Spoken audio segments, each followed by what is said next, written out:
All'ospedale di Campo San Piero per la prima volta in Italia è stato rimosso un tumore all'intestino retto grazie al robot Da Vinci, una macchina costata alla regione milioni di euro, ma che messa nelle mani di chirurghi bravi e aggiornati come quelli veneti consente di sfruttarne tutte le potenzialità tecniche, un investimento tecnologico che ha permesso all'equipe di intervenire con una tecnica mini-invasiva, con un robot che consente di non toccare gli organi non interessati dal tumore e che significa meno dolore e tempi di guarigione più veloci.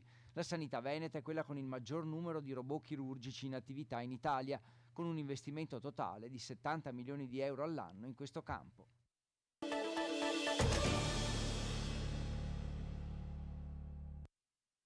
La persona è stata arrestata in Spagna e adesso sarà, valutata la sua posizione nell'ambito della procedura del mandato d'arresto europeo da parte del magistrato spagnolo e quindi ci sarà la consegna all'autorità giudiziaria italiana. La richiesta di estradizione per Mohamed Barbri, il marito di Samira, è già stata inviata in Spagna. Se l'uomo accusato dell'omicidio e dell'occultamento di cadavere della moglie non si opporrà al provvedimento, potrebbe tornare in Italia già entro 10 giorni, altrimenti i tempi si allungheranno anche di un paio di mesi. Mohamed, scappato da Stanghella il 1 gennaio, è stato fermato a Madrid durante un controllo casuale in strada. Su di lui pendeva un mandato di arresto europeo spiccato dalla procura di Rovigo, che sta svolgendo le indagini sulla scomparsa della povera Samira.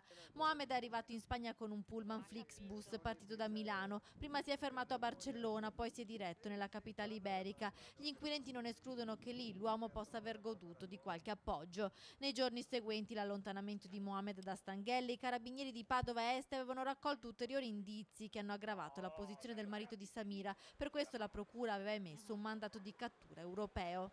Quando questi indizi sono stati valutati diversamente alla luce della successiva condotta e di testimonianze che avevamo acquisito, soprattutto quella della madre della vittima della Samira, e allora, quadro mutato, valutati i gravi indizi, si è chiesta e ottenuta la misura coercitiva. Dunque fondamentali per gli investigatori potrebbero essere state alcune testimonianze di Malika, la mamma di Samira, arrivata in Italia a Natale, che oggi, dopo aver appreso la notizia dell'arresto del genero, è rimasta fuori dal tribunale di Rovigo, chiusa in macchina per evitare le telecamere, poi è rientrata subito in casa. Nel frattempo le indagini per ritrovare Samira continuano anche con i sommozzatori che si sono immersi nel fiume Frattagorzone. I carabinieri hanno utilizzato cani molecolari e georadar per perlustrare i campi e gli argini accanto alla sua abitazione e i luoghi dove Mohamed nei mesi seguenti la scomparsa della moglie aveva fatto ritrovare i suoi effetti personali, forse nel tentativo di depistare le indagini.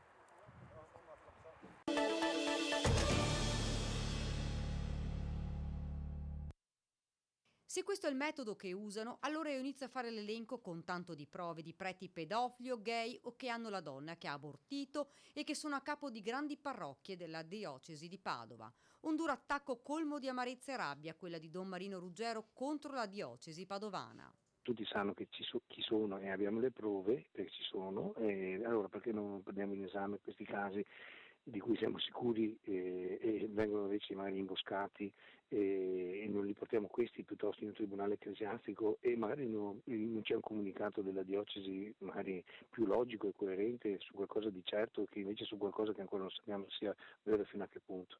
Don Marino sarebbe stato accusato di aver tenuto comportamenti non consoni allo stato clericale inerente agli impegni derivanti dall'obbligo del celibato per i preti. Insomma, Don Ruggero, secondo la diocesi, avrebbe avuto delle relazioni, ma la sua risposta è dura. Queste voci restano voci finché non sono provate da qualcosa di concreto che dica che siano vere. Nei suoi confronti è stato aperto un processo canonico presso il tribunale ecclesiastico. Così Don Marino è partito all'attacco senza peli sulla lingua e togliendosi più di qualche sassolino. Alla domanda se avrebbe inciso in qualche maniera la sua presa di posizione sulla legittima difesa e sull'immigrazione, la risposta è immediata. Queste voci fanno parte di un curriculum negativo che ho, che probabilmente alla curia ormai tanto fastidio. E quindi secondo me sono prese di posizioni che hanno perché non ne possono più di me per il fatto che sono un po' controcorrente. Don Marino ha già dato mandato a un avvocato per difendersi nelle sedi opportune, ma lo scandalo ormai ha fatto il giro non solo del paese ma di tutta la provincia e questa sembra essere la punta di un iceberg che rischia di travolgere altre persone.